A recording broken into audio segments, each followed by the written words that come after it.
For me, Falmouth and Cornwall is extremely special. I mean, because it's also the fact that you've got a community, a life, a village, it feels like, in terms of the landscape and the surroundings. So you've got everything that you can have in the city plus, because you've got the beaches, you've got the seaside, you've got everything here. But when you're in a city, you're more cocooned and you don't have that relationship with the environment. And as we know, the environment is really, really important at the moment for everybody. And in terms of teaching in Falmouth, I think, the facilities here, again, are second to none. And you've got the great opportunity to be able to do everything that you can do anywhere else. You can focus, you can specialise, you make great networks and friends. And what grew me to come and teach here, I think it was the name of my organisation in some ways, which is Serendipity. I think it was a happy coincidence. I think that, that I arrived in Cornwall, things were happening here in terms of teaching and opportunity. And we just met in the middle, and that for me worked really, really well. I've always liked to teach, but I don't feel that I'm a traditional teacher. I think I like to teach in that it's born out of practice. So being able to teach when you're able to do something that is embedded in the work that you do, and that's what happens here, because there's the opportunities not just to be taught about a skill, but to deliver that skill in terms of the festivals and the things that they do, so it becomes practice. And so that relationship with practice and teaching is, I think, the thing that works for me.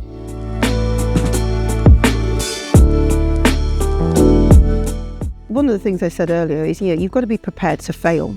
And from failure, you can learn, and don't give up just because something didn't work out. I usually say to people when something's gone wrong, so what is this? And they go, well, what do you mean? And I go, well, this is an opportunity to learn, and so it's using everything that comes toward you and using it as a tool for learning. And what would I give them? Again, I would say the connections and the people that they meet now will be the connections and the people that they'll need and meet in 50, 30 years or whatever. It's really, really important. And to be really careful of the people that you decide to walk with and take with you on your journey. But you will nonetheless need to take some of these people with you on your journey. And they may be your tutors, they may be the mentors, they may be your fellow students, but it's really, really important, because I can say that, when I graduated, I'm still working with people that I was at university with. And so it's really, really important to be mindful of who you meet along the way, learn from the mistakes, because the mistakes are actually opportunities, not mistakes. And to be brave, be brave. You don't have to settle.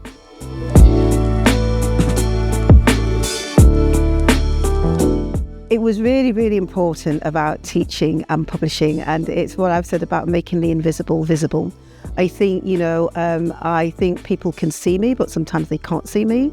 And sometimes, because of culture and identity or race, or what we now call in the arts the protected characteristics, you can be hidden in the margins, but actually yet you're very visible. So it felt really important to give everybody a voice and find a way of, getting those voices out, whether it is somebody who is disabled, somebody who's come from somewhere else. It felt really important to share those voices and those concerns. And that cuts across everybody, so whether it's somebody who's working class, in terms of the class divisions, it felt that voices, these voices were there, but they were hidden. And so for me, it's really, really important that you hear both sides of every story. We don't want to have a world with double-sided coins, and to hear other people's voices. And so this felt really, really important to publish.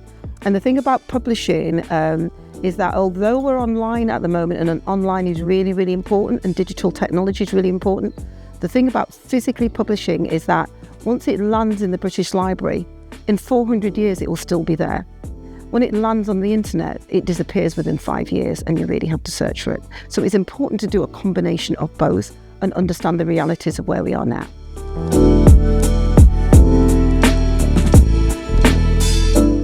I think the time is now. I understand what's going on in the world, and I understand that we're losing funding. I understand that there's been a recession. I understand that things are stagnating and there's no more money coming into the arts and the cultural sector.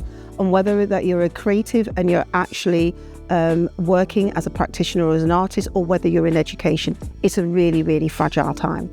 And I think what we need to be doing is working more collegiately, more collaboratively, and finding different ways in which we can find new models to survive and thrive in terms of how we work together.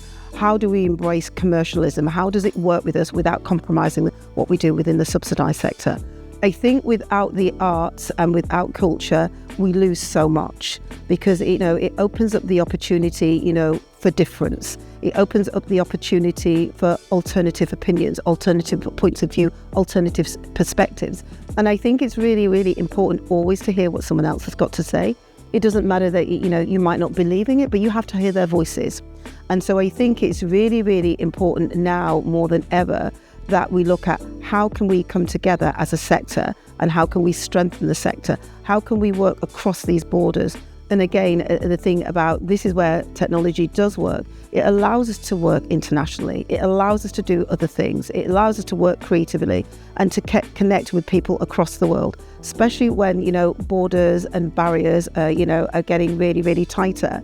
There needs to be a way to open up that and have that dialogue and have that conversation. So culturally at the moment, it is a fragile time. We've got the fragility of, a really changing landscape in the UK, and we've also got the fragility of a really changing landscape internationally. And so we need to at least bolster our support at a local level, which will allow us to have that stronger international voice in terms of how we should work together.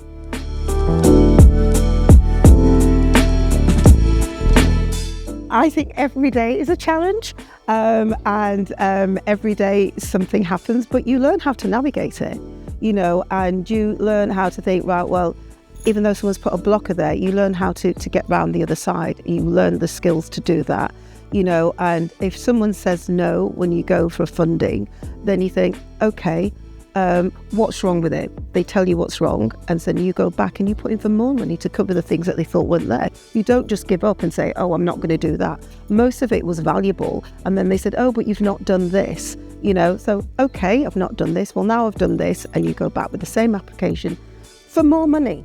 Trust me, for more money, for more stuff to fill in the gaps, that they said that you can do. You don't just, I don't ever take a no. No is not part of my vocabulary. And so you hear the no and you think, but what does that actually mean? So unpack it, find out what they're saying, interrogate it a little bit more. If you don't get a job interview, why didn't I get it? And then you can work out, was it because that's something you did? Or did your face just not fit? And that's fine if your face doesn't fit, because, it's better to know that your face didn't fit than it to actually, mess with how you feel about yourself and your ability. And so you think, okay, that job really just wasn't for me. I'm not for that. But it's like, don't take the no, interrogate the no, find out, a little bit more and think, right, what are they really after? And the key to all of that is to really listen. Listening is the key for everything.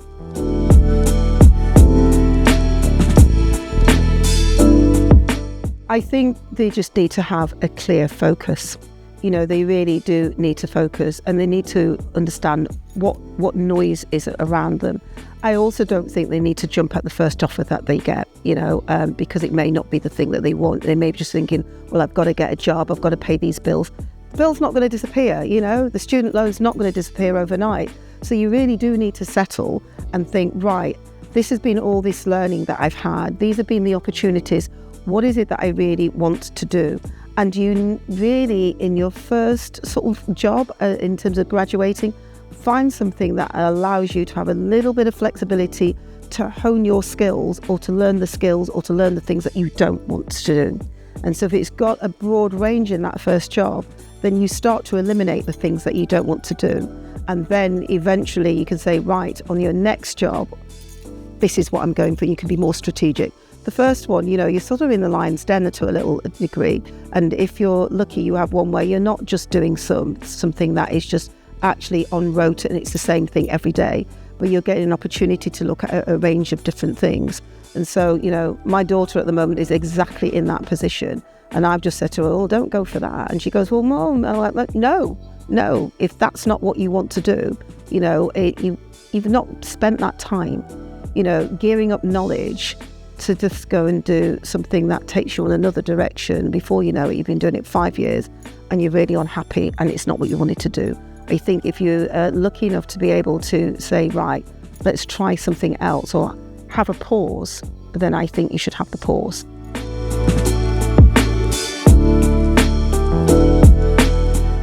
Thank you so much. Didn't see it coming, definitely a surprise. But today has been absolutely fantastic, and the energy and the students, I do feel very, very privileged to be here. So thank you so much.